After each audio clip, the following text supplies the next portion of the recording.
Haters Nikita Mirzani tertawa dungu ketika mendengar pledoi pribadi Nikita Mirzani. Padahal mereka nggak paham ya bahwa pledoi itu tidak harus selalu membahas teori pasal dan unsur pidana. Jadi begini, sahabat cendol, dalam dunia peradilan pidana kita itu ada dua bentuk pledoi atau pembelaan. Pertama, pledoi yuridis atau pledoi hukum. Biasanya disusun dan dibacakan oleh penasihat hukum. Isinya argumentasi yuridis, kemudian bantahan terhadap dakwaan dan tuntutan ya, lengkap dengan analisa pasal demi pasal dan teori-teori. Kemudian kedua, jenis pledoi pribadi yang sifatnya lebih humanis ya. Ini biasanya dibacakan langsung oleh terdakwa gitu ya.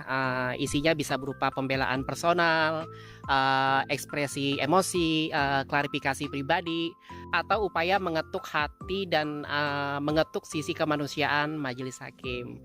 Dalam kasus ini kita Mirzani, pledoi pribadi itu memang tidak fokus membantah unsur pemerasan seperti pledoi hukumnya ya. Ia justru mengungkap perasaannya, kekecewaannya terhadap jaksa yang ia nilai punya dendam pribadi dan membandingkan kasusnya dengan kasus lain yang dituntut lebih ringan. Yang jadi pertanyaan, apakah hal demikian salah gitu ya? Menurut kacamata netizen Escendol tidak sama sekali ya, karena pledoi pribadi itu memiliki fungsi moral dan psikologis, memberi kesempatan terdakwa untuk menyampaikan suara personalnya. Banyak kok majelis hakim dalam praktiknya ya juga mempertimbangkan sisi kemanusiaan dan konteks sosial dari sebuah perkara, bukan hanya teks hukum yang baku dan kaku.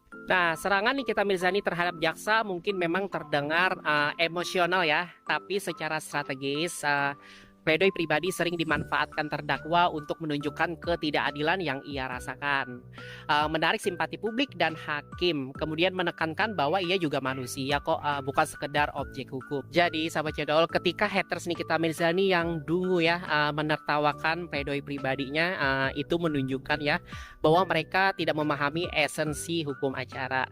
Pledoi bukan cuma bicara soal pasal, tapi juga soal manusia di balik perkara. Hakim tidak hanya membaca dokumen, tapi juga mendengar suara terdakwa. Dan suara itu kadang lebih kuat daripada satu bandel berkas hukum.